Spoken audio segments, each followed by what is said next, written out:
Good afternoon, everyone. Good afternoon. So, Good afternoon, ma'am. okay. So in our last class, we were discussing about the destination unreachable message and what actually happens behind when a destination unreachable message is being generated. So we discussed one of the major reason of having a destination unreachable message is due to network unreachability. Okay. So I'll just brief this thing once again. When we are talking about network unreachable, now this message is first and foremost what we need to think is understand is that this is sent by the router. Okay.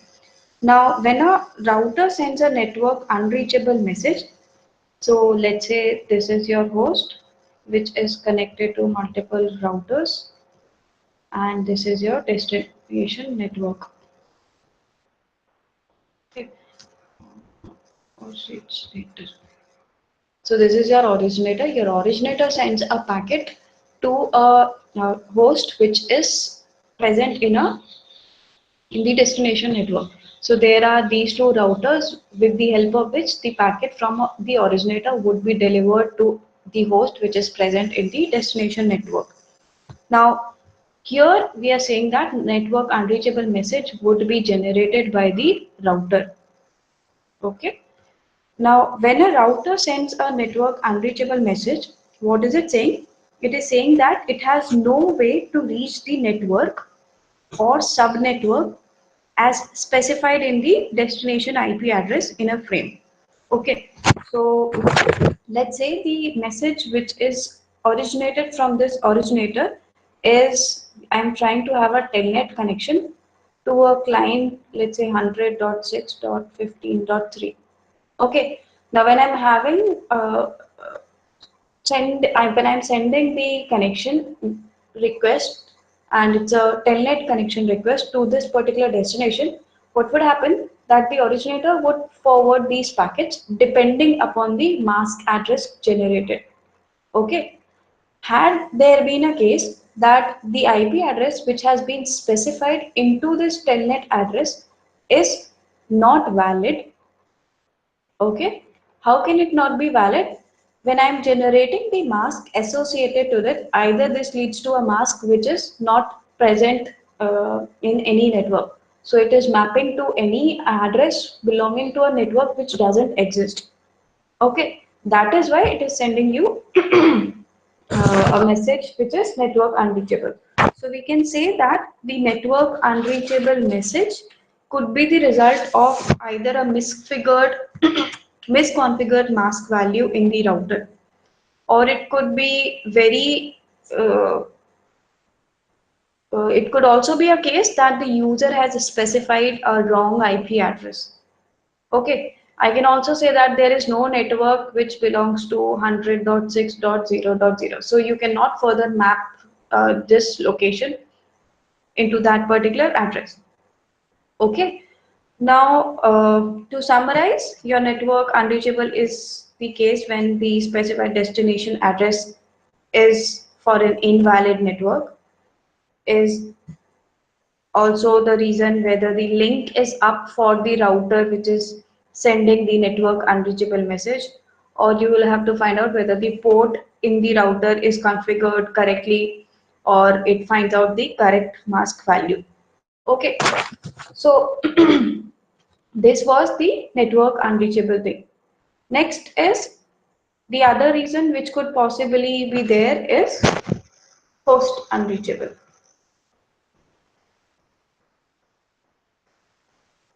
Okay. So I'll again take that example. You have the originator, then these are your routers, and this is your destination network. Fine. Now, here also the host unreachable message, why does it occur? So if I send the ping message to a destination which is 100.6.5.3, so the same thing would happen. Your mask values would be calculated. Depending upon the mask, your router would have to decide that it has to forward it to R1 router or it has to forward it to R2 router depending upon what mask value is calculated and which router is connected to which particular destination. Okay, so here what normally happens in a destination unreachable, this message is also sent by the router. Okay, when we are talking about the host unreachable concept or unreachable, so the message is normally sent by the router only. Okay. Now, how is this message being sent and why? What is the reason that router is sending this message?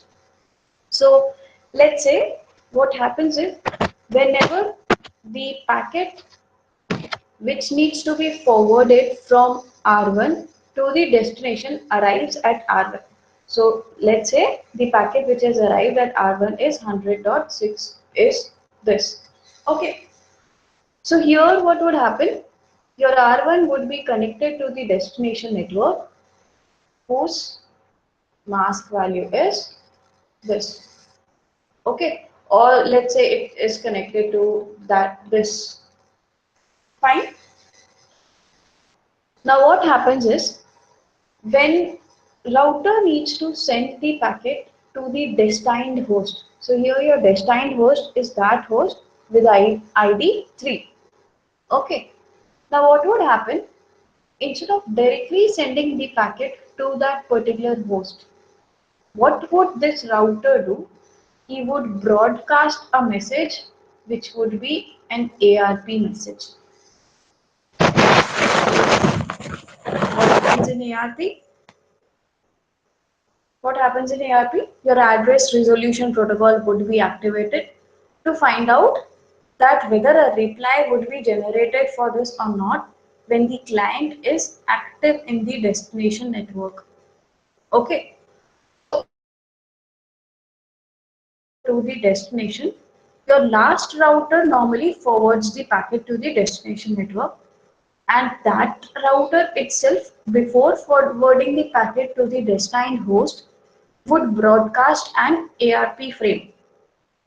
Okay, so your ARP frame is broadcasted onto the network looking for the data link address of the host.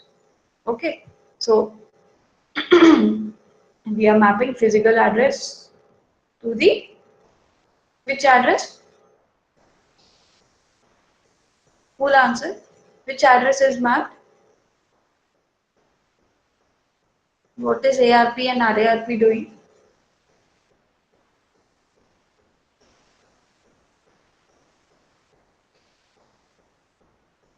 What is physical address? Is it a data link address or is it something else?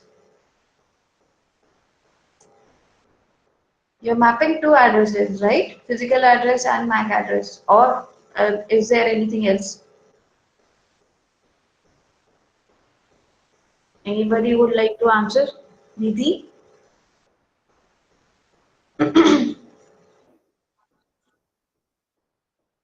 Mhm. And what are ARP and RARP used for?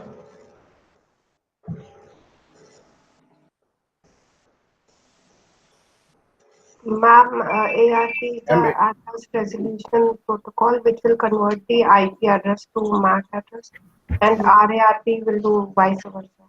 Okay, and what is the data link address? Is it Data MAC? link address is the physical address. It deals with the MAC address. Data link layer deals with the MAC address. Yes, yes. So here what would happen is whenever the last router is sending the message, which is an ARP broadcast message, okay, what would it be trying to looking up? It would try to be looking for MAC address, okay, which is actually your data link address, okay. So here the broadcasted ARP frame would be the ARP frame would be broadcasted onto the network, and this ARP frame would be looking for the data link address of the host. Okay. Now, if the host is active, the host should answer this ARP and then the router can forward the frame to that host. Fine. If the router's ARP doesn't receive any message, that is, if the broadcasting doesn't receive any reply from the host, your router would send the destination unreachable, host unreachable message back to the originator. Okay. Now the significance of this is that a host unreachable message implies that the intervening communication infrastructure is working properly. The frame has been forwarded all the way through the interconnected network and has arrived at the destination network successfully. Also, it has arrived successfully at the last router in the path. Okay. This router was also able to successfully transmit an ARP command onto the correct network cable. Fine. But the ARP wasn't answered. Okay. The entire communication path, including the final interface and final network segment, was working properly, but the host was simply not there into the network. That is why we are saying that an ICMP destination unreachable due to host unreachability has been generated at the originator. Here, any doubt?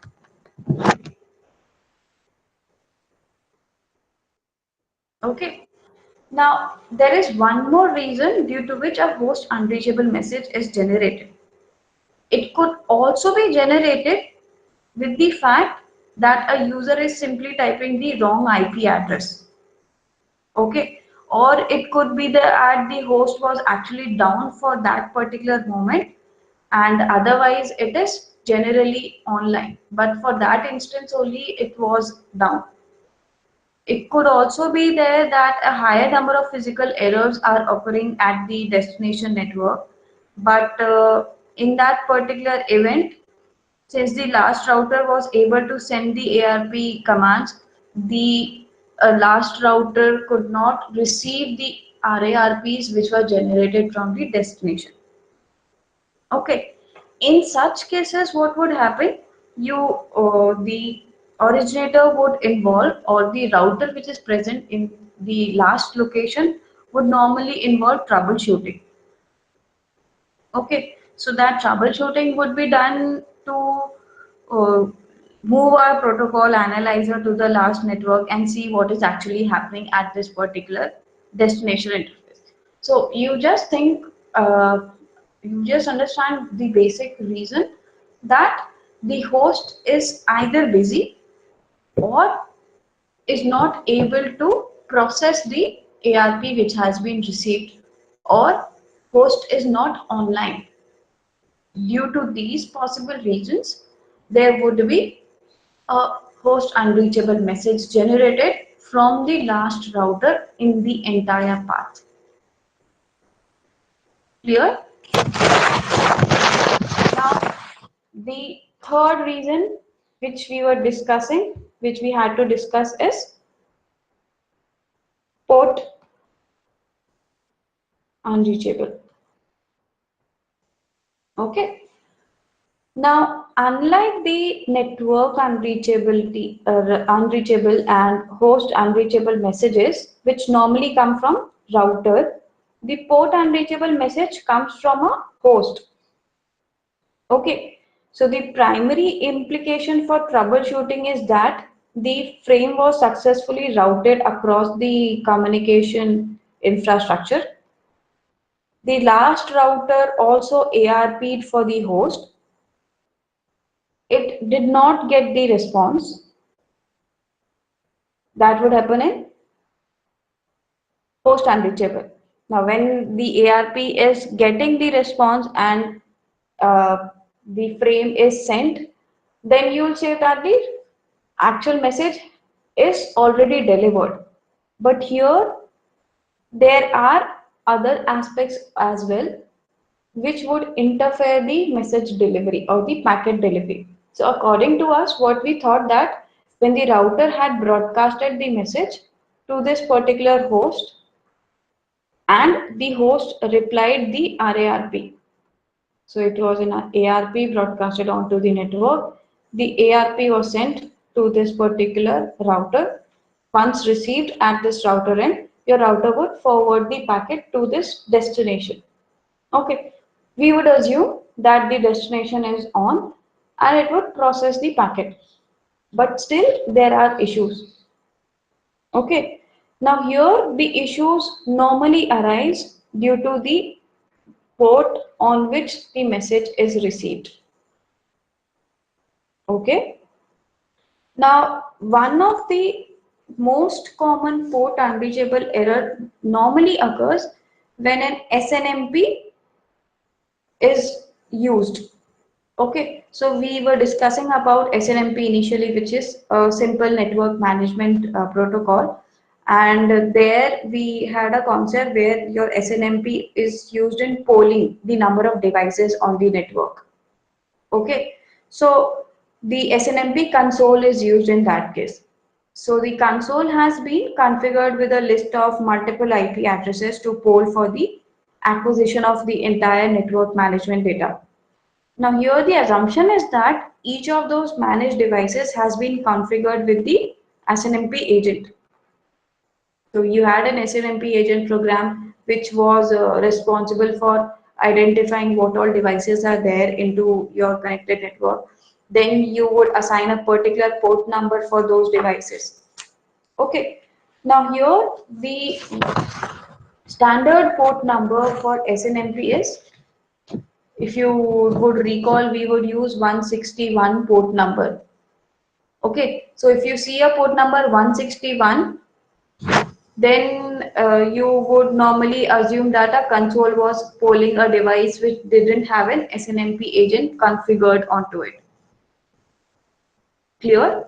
Now, whenever the packet is being forwarded from this router to the host, it would forward to that destination or port number. So you have specific port numbers to address HTTP, you have specific port numbers to process UDP, RIP, or OSPF packets, okay, or some other different protocols. In that case, you would require the concept of protocol handler. Okay, so if there is any error which is generated after the delivery of the host, even after the delivery of the packet on the host, with the fact that the ports which are used for delivery of the messages to the host are busy, such cases would raise port unreachable messages, and these all port unreachable messages would be handled by the protocol handler, or we can say that the protocol handler is the one who is reporting these destination unreachable port unreachable messages to the originator.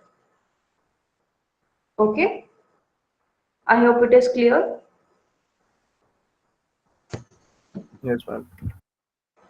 Next, when we are talking about S, we'll talk about the similar thing, which is protocol unreachable. Okay, now discussing in detail about protocol unreachable, you have this setup, which is originator, and these are your routers and destination network. Now, it is not necessary that all of the routers which are there into the involved in data transmission, or they're involved in finding out the actual path between the originator and the destination, all of the, it is not very common that all of the routers would have same specification. Okay, now there can be routers which are having the concept of processing three layers, so it's a three layer three processing entity. Okay, this R2 would be, let's say it can be a layer 4 processing entity.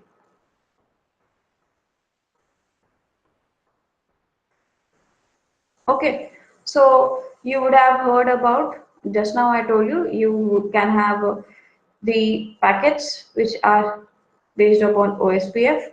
You can have packets which are based upon RIP. Okay, so let's say when the packet is being sent from the originator, in that case, let's say the OSPF was used or an OSPF frame was sent from this particular originator. Your R1 router had the capability to process this frame since it was, let's say, a layer 3. Okay, since R2 is a layer 4 processor or layer 4 router, it is not necessary that it can process the frames which are processed by R1 as well. So we can say that it's an RIP router and this one is a different router which processes OSPF frames. Okay, so here an OSPF frame was sent to the RIP based router. So your RIP is a routing information protocol. Now, since the router doesn't have any layer 4 OSPF processor, in this case the entire protocol is unreachable because this one has OSPF, this one has RIP. The packet which would arrive at this router would be an OSPF configured frame. Okay, so in this case, the R2 router doesn't have the capability to process those frames which have arrived at R2. In this case, if it would forward it, it will not be able to forward it because the definitions of both of these routers are different. Also, the router would not be able to address or understand or decode the actually arrived packet. So in this case, what would happen? Here, the router R2 would generate the message and it would send back to the originator saying that protocol unreachable. So here the packet did not even arrive at the destination site. Instead, it was discarded at the last router itself due to the fact that the device was either not in the proper state or it did not support the protocol which was used in the sent packet. Okay, so we need to remember one thing that the port unreachable message says that the process that is using a port in the layer 4 protocol is missing. But here the protocol unreachable message says that a layer 4 protocol is missing. Okay, any doubt? Should I repeat my last line? I said that a port unreachable message says that the process that is using a port in the layer 4 protocol is missing. There the protocol was working. However, in a protocol unreachable message, the layer 4 protocol itself is missing entirely. Clear? Now, the final reason of having a destination unreachable is due to the fragmentation concept.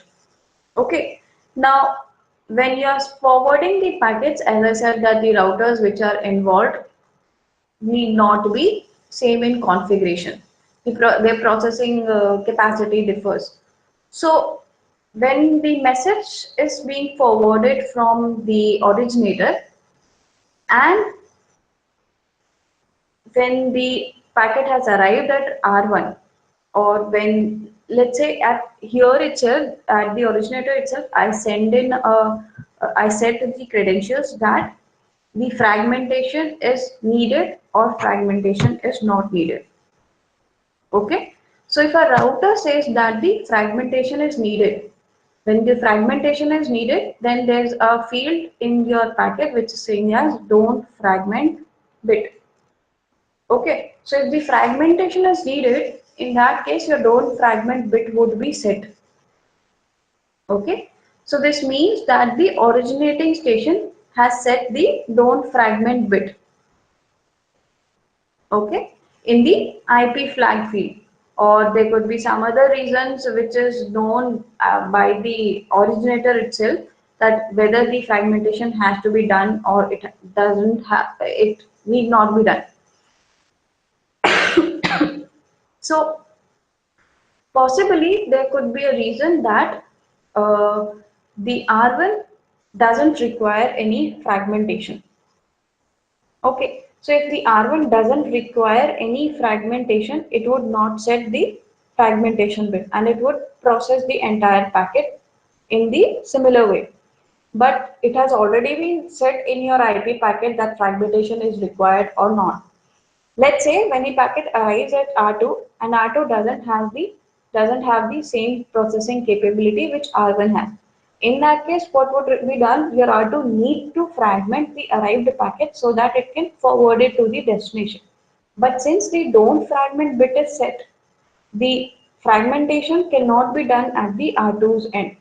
So when the fragmentation cannot be done, the R2 cannot process those packets and cannot forward those packets to the destination.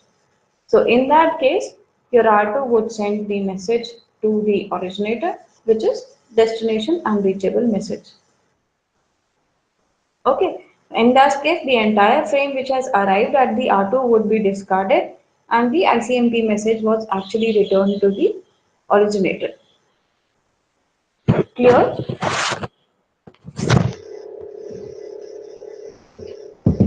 Any doubt? Ma'am, different routers have different MTU na. So ma'am, then we do na fragmentation in between of the two routers. Repeat your question once again.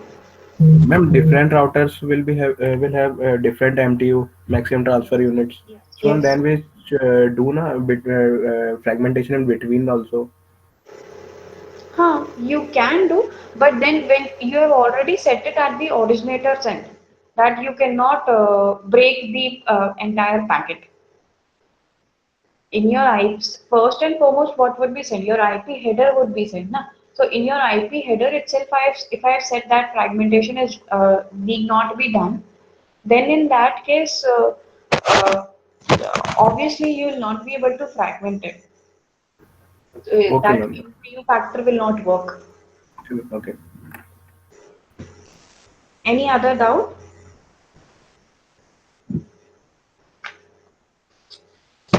No doubt?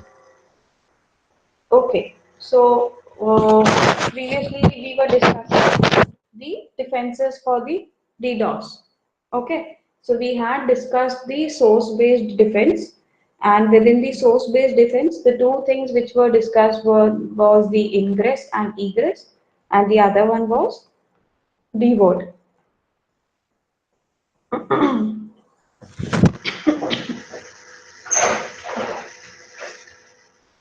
Yes.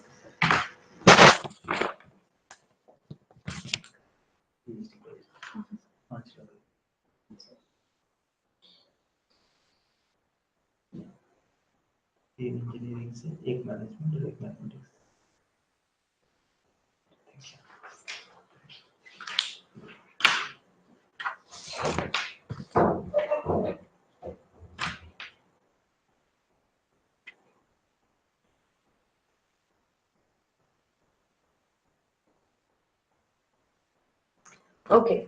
So the third case which we'll discuss, the third example which we'll discuss in a source-based defense is referred as managed reverse firewall. Okay. So first we'll understand what happens in a normal firewall. In a traditional firewall, what happens is when the entire traditional firewall protects the network from the incoming packets. Okay, here the reverse firewall protects the outside from packet flooding attacks that originate from within the network. So when we are talking about a reverse firewall, what we'll say, we'll have a case which is an open internet. Okay, let's say there are multiple hosts which are present, and there are attacks which are originating within the internet, within the network itself. So here there would be outgoing packets and the incoming packets. For preventing the network from the attacks which are originating in the open internet, we use the concept of firewall. Okay, and when we have to prevent the open internet from the concept of having attacks which are originated within the network, we'll be using the concept of reverse firewall. Okay, now the reverse firewall is based on the fact that it limits the rate at which it forwards the packets. Okay, now here the major concept is limiting the rate. Okay, now when you are sending the packets from this network to the outside network, if you limit the rate, will that limitation in the rate address your concern that the packets which are flowing out will not be spurious packets? No. Therefore, when we are talking about limiting the rate, here the limiting of the rate would be applied on specific packets. Okay. So when we are saying that the reverse firewall limits the rate at which it forwards the packets, it will limit the rate only on the request packets, but not on reply. Clear? So I'll give you an example. Let's say we have a case where the attacks which are originated at this site are sending multiple ICMP flood. Okay, so these are the packets which are request packets. If these request packets are limited in the rate, then there would not be flooding created in the open internet. Okay, if these are replies, so let's say there was any other destination which was present in the open internet and found out the existence of a particular post into this, he would send the request and there would be replies generated from these hosts. Okay, so now whenever any packet flows inside or outside from the open internet to the destination or from destination to the open internet, the concept of reverse firewall would be applied on the outgoing messages from the destination network. Okay, if the outgoing messages are reply messages, these reply messages would not be limited. Rather, if the outgoing message is a request message or any other message, then the limitation in the rate would be applied. Okay, any doubt?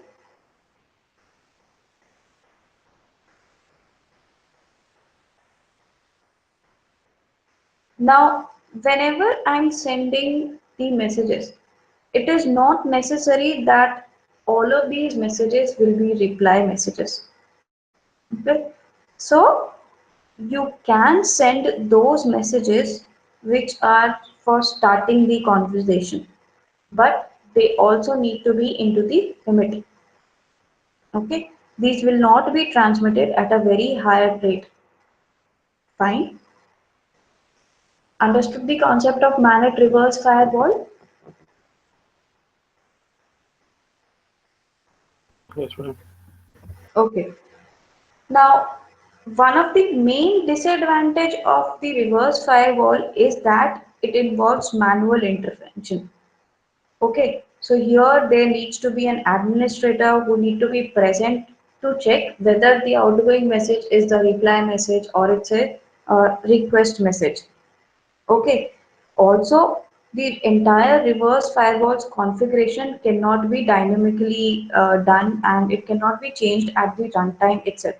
So if I said that when I'm establishing the reverse firewall, I said that the TCP connections, let's say, would flow at 10 milliseconds. Then I have any other data. So if the connections increase and if the number of requests increase, which are legitimate requests as well, then the replies would also increase.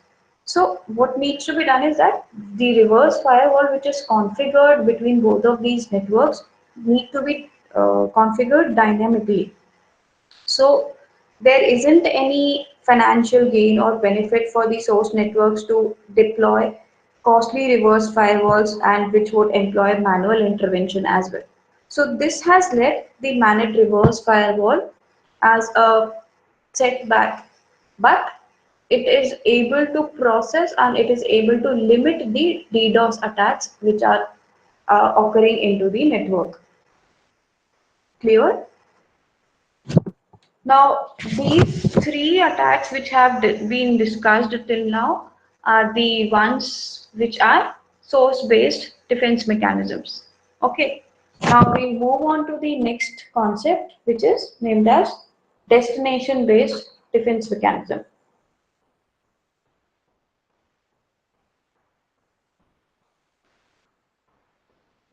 Fine. Now, in case of a destination-based defense mechanism, let's discuss the first one, which is referred as IP traceback.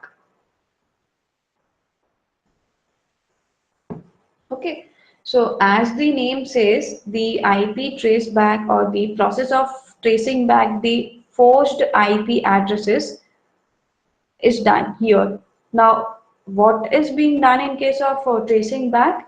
We'll try to trace back those IP packets or those forged IP packets to their actual sources rather than the ones which are spoofed IP addresses.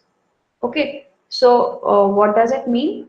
When I have two clients into my system, when these were sending the message to the server, what did it do? It tried to use the IP address of this client and sent it to me. Okay, so the IP traceback would trace the entire received message from the server side to that particular host who has originated instead of going back to the source whose IP address was spoofed. Okay, now there are various IP traceback mechanisms which have been proposed till date. Basically, we can classify them on the two concepts. One is referred as packet marking, and the next one is referred as link testing. Okay, now what happens in packet marking or in any traditional system where a packet is being forwarded, when a packet is being forwarded from a particular host and it passes on through these various routers, how is IP traceback made successful is whenever the packet arrives at the router, what would be done is your router would add its own unique identifier into the arrived packet. Okay, so this would be referred as your router is marking its ID into the packet which has arrived. Okay, so there would be a ID corresponding to the router added into the packet. If there are multiple routers, let's say there are n routers which are there in between the source and the destination, and every router would add its own credentials. In that case, the entire IP packet would become very heavy. Fine. So what needs to be done is that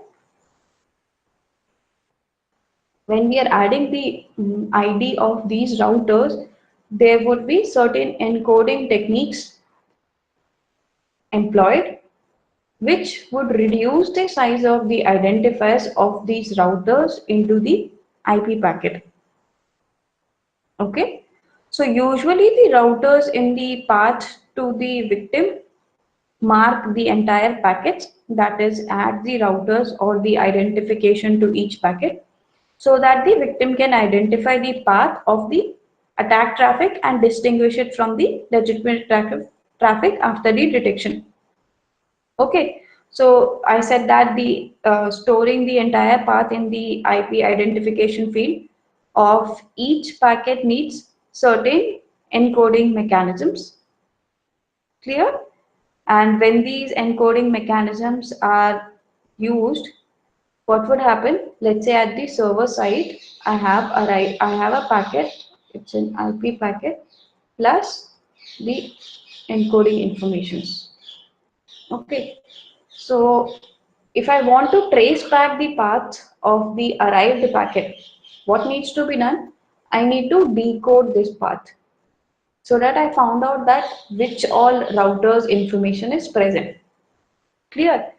Now, when I try to find out or trace back the entire packet from which routers have been involved in data transmission, since there is an encoding algorithm used over here, and it is said that all of the encoding algorithms are lossy. Encoding and decoding algorithms are lossy. So when I try to decode the path of the router, since we were only adding some partial information of these router into the packet, there is a higher chance that when I am tracing back, instead of tracing back to this router, I got traced back to any other different router.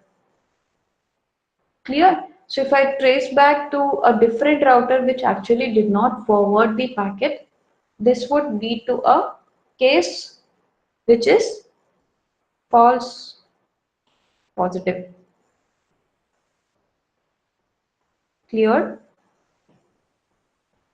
That is, when I am tracing back, I am not able to assign each mark to a particular unique path.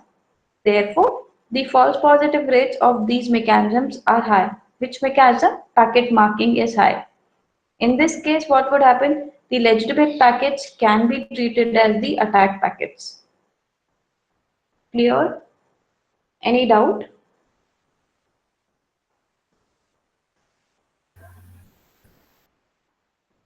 Any doubt? Mohana, Umang, No, ma'am. sure? The next case which we need to discuss here is link testing. So,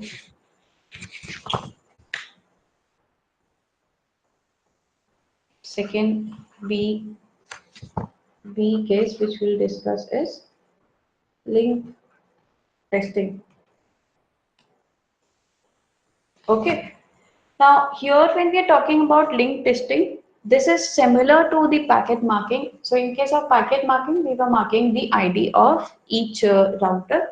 And if I want to do the testing, or if I want to find out the actual source, I can find it out from any router. I need not be always present at the server side. However, in case of link testing, here the traceback usually starts from the router which is closest to the victim. So it would always start from the server and the router which is closest to the server. Okay. As soon as you found out that the router which is closest to the victim is there, and from there we'll iteratively test all of its upstream links. Okay. And when we are testing all of its upstream link, we would test these iteratively until it is determined that which link is used to carry the attacker's traffic, or the traceback process is recursively repeated on the upstream router until your source is reached. Now, all of these traceback mechanisms, both of these packet marking and link testing, have major issues in the deployment and the operation. So there are two challenges. One is the serious deployment and the other one is an operational challenge. Now, what are the fundamental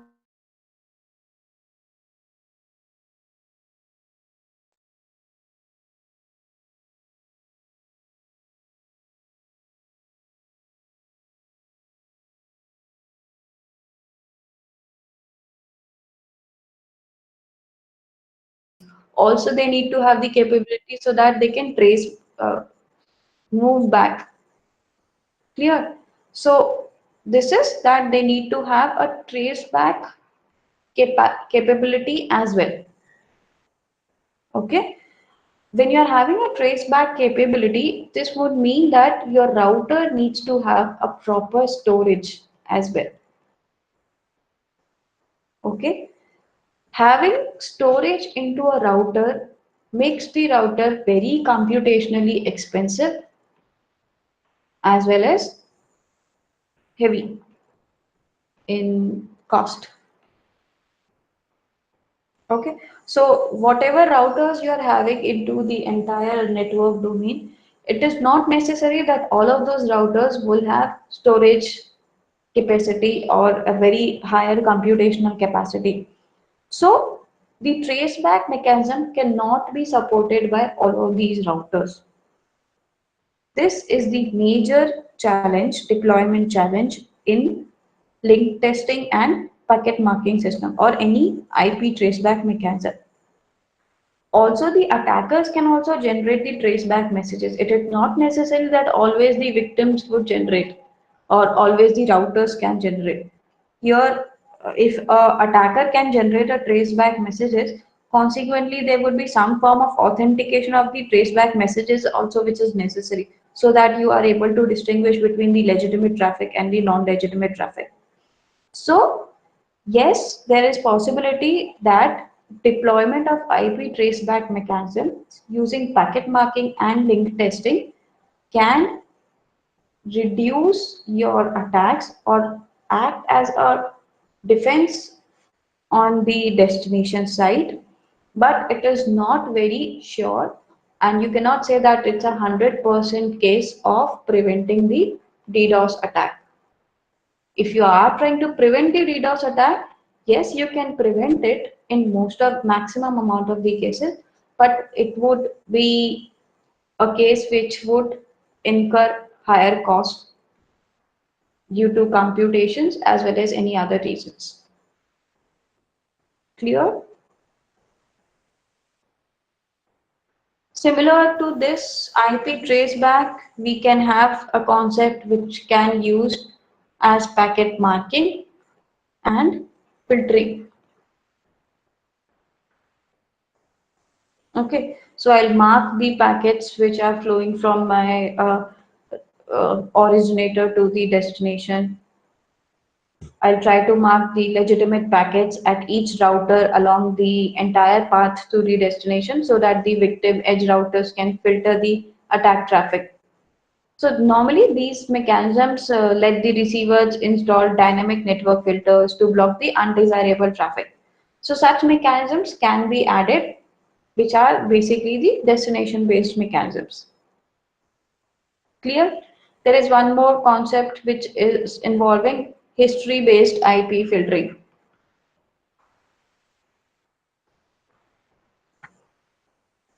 Okay, so you can say that here the victims can filter the bandwidth attack traffic according to the history they have maintained while they were not under the attack. So you will try to find out those IP addresses which are with which you are trying to communicate regularly, and you would assume that these are only the clients कि अगर इनसे packet आते हैं तो आप उसको receive करोगे, otherwise you will discard it. Okay, so this is normally happening in a history-based IP filtering. I'm only giving you a very short overview. You can read this in the document which I'll send it to you and understand more in detail. This is the only the gist what happens in a history-based and what happens in a packet marking and filtering. Next, you can also have one more case which is referred as hop count filtering. So let's say if for a packet to arrive at the destination, you require only 5 valid hops. However, when a particular packet has arrived, say, claiming that it has originated from A source and it has a higher hop count or it has a lower hop count, this would trigger the server, or it would trigger the victim that the source which has sent the message is either a spurious source or any attacker which is present, because you already have the information at the server side or at the victim side that to communicate with a host you are requiring 5 hops, but the received packet doesn't have 5 hops, it has a variable number of count.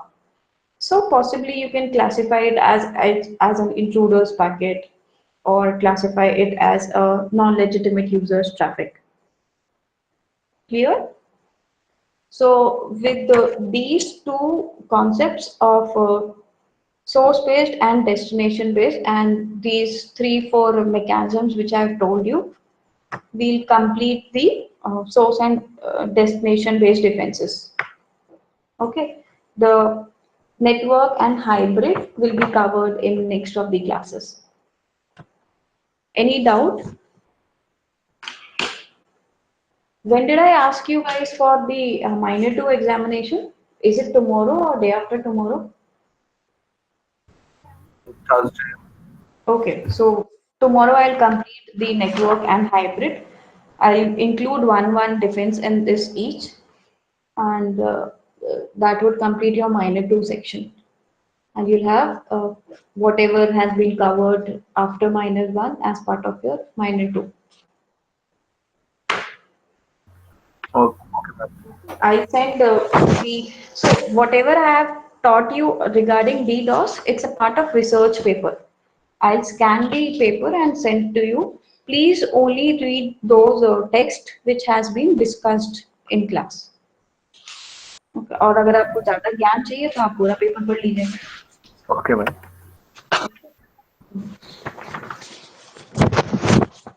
Okay.